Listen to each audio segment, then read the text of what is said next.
Selamat malam pemirsa, sebuah gedung pembekuan udang di Kota Tarakan, Kalimantan Utara ludes terbakar. Selain menghanguskan gudang, api juga membakar satu bangunan rumah milik warga.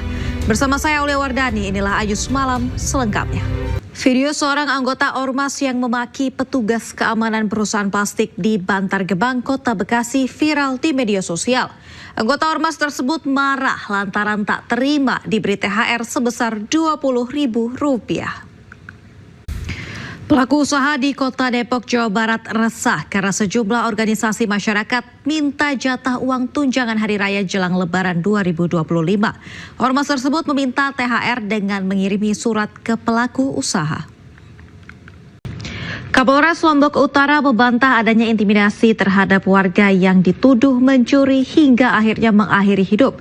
Sementara itu keluarga korban berharap kasus ini diproses hukum.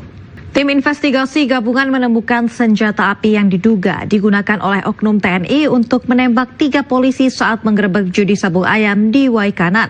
1 dari 3 senjata memiliki kaliber 5,56 mm dan ditemukan sekitar 5 hingga 6 km dari tempat kejadian perkara. 3 anggota Polri meninggal dunia usai ditembak saat menggerebek lokasi judi sabung ayam di Waikanan, Lampung. Dalam kasus ini, 1 warga sipil menjadi tersangka, sementara anggota TNI yang diduga terlibat masih berstatus terperiksa.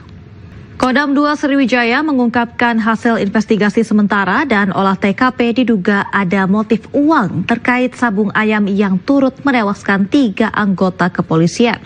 Temuan ini didapatkan berdasarkan keterangan para saksi yang kini juga telah ditahan oleh pihak Denpom.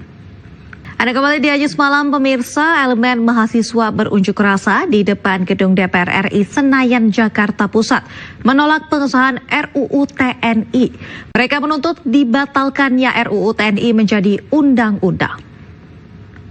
DPR RI resmi mengesahkan revisi Undang-Undang TNI dalam rapat paripurna DPR ke-15. Ketua DPR Puan Maharani meminta publik untuk tidak berburuk sangka dan menegaskan prajurit aktif tetap dilarang berbisnis dan berpolitik. Anda kembali di Ayus Malam pemirsa, tim investigasi gabungan menemukan senjata api laras panjang yang diduga digunakan oleh oknum TNI untuk menembak 3 polisi saat menggerebek judi sabung ayam di Waikanan. 1 dari 3 senjata berkaliber 5,56 mm dan ditemukan sekitar 5 km dari tempat kejadian perkara. Kodam 2 Sriwijaya mengungkapkan hasil investigasi sementara dan olah TKP diduga ada motif uang terkait sabung ayam yang turut menewaskan 3 anggota kepolisian. Temuan ini didapatkan berdasarkan keterangan para saksi yang kini juga telah ditahan oleh pihak Denpom.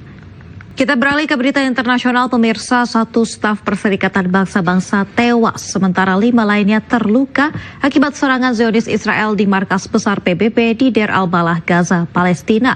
Namun militer Israel membantah penyerangan tersebut. Setelah menewaskan 400 warga Gaza, pasukan militer Israel memaksa pengungsi untuk keluar dari Beit Handun.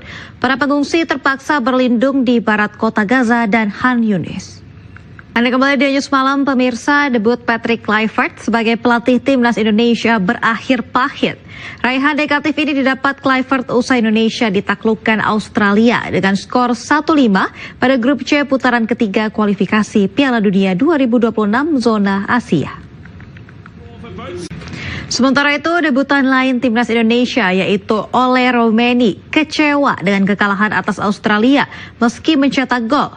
Ia menyebut timnas Indonesia akan menunjukkan kualitas terbaik pada laga berikutnya yaitu saat melawan Bahrain. Pelatih timnas Indonesia periode 2019-2024, Shin Tae-yong turut menyaksikan pertandingan Australia melawan Indonesia dalam acara nonton bareng yang digelar di kawasan Semanggi, Jakarta.